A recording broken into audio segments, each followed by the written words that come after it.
Bisa dong. Renyahnya Rice Krispies, lembutnya krim susu, dan coklat yang Bab 3562 Gua Lampu Pemicu Jiwa. Semua orang kaget, termasuk Ma Wanli dan Ye Chong. Apa yang terjadi? Seru Ma Wanli. Dia tidak percaya serangannya bisa diselesaikan seperti ini. Ye Chong juga terkejut. Bagaimana orang biasa bisa menghentikan serangan tingkat ini? Dan Ma Wanli mengertakkan gigi dan bersiap untuk mengambil tindakan lagi dengan kejam, seolah dia tidak akan menyerah sampai Qiu Xiaosui terbunuh. Saat ini, Ye Chong tiba-tiba mengambil tindakan. Kilatan cahaya hijau terlihat di tangannya, dan pedang ilahi Kaisar Qing melesat seperti meteor, mengusir Ma Wanli. Detik berikutnya, Ma Wanli berteriak, bahunya tertembak oleh pedang ilahi Kaisar Qing, dan darah berceceran. Tubuhnya bergoyang di udara dan hampir terjatuh.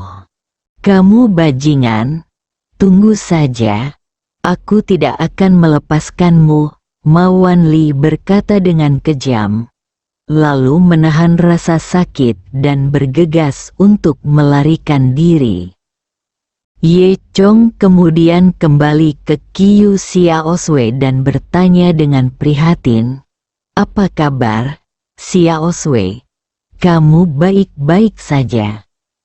Masih ada ketakutan di mata Qiu Xiaosui, dan wajahnya pucat. Dia memandang Ye Chong dan berkata dengan suara gemetar, Ye Chong, kupikir aku sudah mati. Ye Chong menepuk pundaknya dengan lembut dan menghibur. Jangan takut. Kamu akan baik-baik saja selama aku di sini. Qiu Xiaosui memandang Ye Chong, hatinya dipenuhi rasa terima kasih. Dia tahu bahwa Ye Chong lah yang menyelamatkannya pada saat kritis. Tapi bagaimana kamu melakukannya? Ye Chong bertanya dengan rasa ingin tahu. Qiu Xiaosui menggelengkan kepalanya. Dia tidak tahu apa-apa tentang hal itu. Bagaimana caramu melakukannya? Ye Chong sedikit tersenyum. Saya hanya tahu cara bekerja keras. Apakah kamu mendapatkan apa yang kamu inginkan? Tanya Qiu Xiaosui. Ye Chong menggelengkan kepalanya dan melihat ke arah menghilangnya Ma Wanli. Itu dicuri oleh Ma Wanli, kata Ye Chong. Qiu Xiaosui tidak menyangka, ini semua salahku. Tentu saja itu tidak ada hubungannya denganmu. Qiu Xiaosui terus bertanya. Itukah sebabnya Ma Wanli menjadi begitu kuat? Dia bahkan bisa terbang. Ye Chong mengangguk. Lalu apa yang harus dilakukan selanjutnya? Qiu Xiaosui sedikit khawatir. Dia tahu bahwa Ma Wanli ini bukanlah hal yang baik. Sekarang Ma Wanli telah menjadi begitu kuat. Saya khawatir keadaannya akan menjadi lebih buruk di masa depan. Jangan khawatir, aku akan menghadapinya, kata Ye Chong. Ye Chong tahu bahwa Ma Wanli tidak akan menyerah begitu saja. Bahkan untuk melindungi Qiu Xiaosui, Ye Chong harus berurusan dengan Ma Wanli. Bahkan jika dia tidak bisa mendapatkan kekuatan lampu pemicu jiwa, Ye Chong masih akan membunuh Ma Wanli. Mendengar Ye Chong mengatakan ini, Qiu Xiaosui juga menghela nafas lega. Saat ini, langit di puncak gunung telah kembali cerah. Reruntuhan kuil Silin terlihat semakin bobrok di bawah sinar matahari. Tembok yang pecah dan pilar yang runtuh semuanya menunjukkan pertempuran sengit yang baru saja terjadi di sini. Preman keluarga Ma jatuh ke tanah satu persatu, meratap saat mereka dipukuli oleh Ye Chong. Dan mereka yang terpaksa ikut serta dalam kegiatan kurban keluarga Ma seolah-olah terbangun dari mimpi buruk dan shock. Apa yang baru saja mereka alami seperti mimpi buruk aneh yang sulit dipercaya. Sekarang, sepertinya saya sudah terbangun dari mimpi dan semuanya kembali tenang. Orang-orang ini hanya ingin melarikan diri dari tempat ini. Semua orang menundukkan kepala dan lari dengan ekor di antara kedua kaki.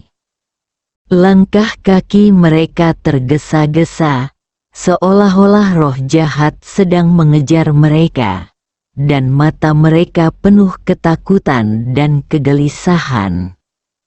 Diperkirakan kegiatan kurban ini meninggalkan bayangan psikologis yang mendalam bagi mereka. Dan para pejuang itu juga pergi.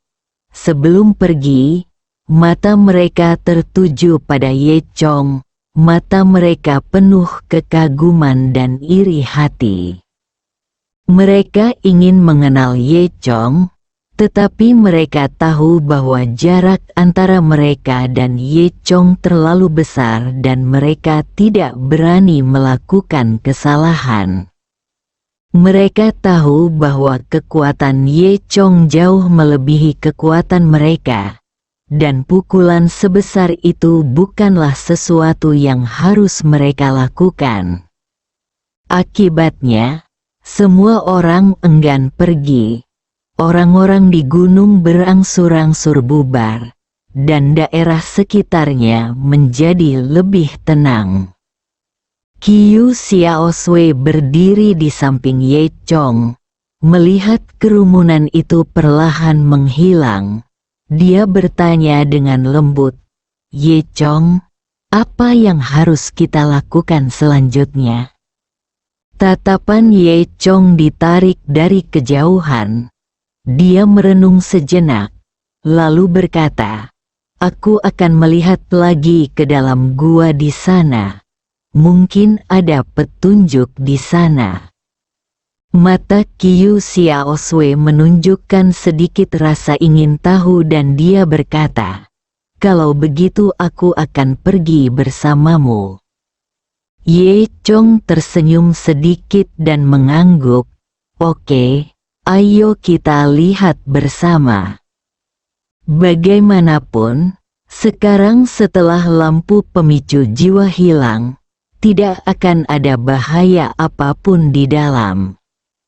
Jadi, Ye Chong membawa Qiu Xiaosui, dan mereka berdua berjalan menuju gua tempat lentera pemicu jiwa berada. Pintu masuk goa masih ada. Meski ada sinar matahari namun masih terlihat sedikit redup. Bebatuan di sekitar pintu masuk gua ditutupi lumut dan terlihat sangat usang. Qiu Xiaosui mengerutkan kening dan bertanya, "Apakah ini di sini?" Ye Chong mengangguk, lalu memimpin Qiu Xiaosui ke dalam gua. Gua itu sunyi saat itu, hanya suara tetesan air yang bergema di dalam gua. Segera, Ye Chong berjalan ke tempat dia bertarung dengan Ma Wanli. Tubuh badut itu masih terbaring dalam kegelapan. Untungnya, Qiu Xiaosui tidak melihatnya. kalau tidak dia akan ketakutan setengah mati lagi. Setelah melewati reruntuhan akibat pertempuran antara Ye Chong dan Ma Wanli, mereka terus berjalan selama 10 menit. Keduanya sampai di ujung gua, di mana terdapat ruangan batu. Ruangan batu itu gelap gulita dan tampak agak menakutkan. Meski lampu pemicu jiwa sudah tidak ada lagi, suasana seram yang tersisa belum hilang dalam waktu yang lama. Qiu Xiaoswei sedikit gugup dan bertanya dengan suara rendah, "Ye Chong, tempat macam apa ini? Apakah tidak ada hantu?" Ye Chong tidak menjawab, tapi melihat sekeliling gua.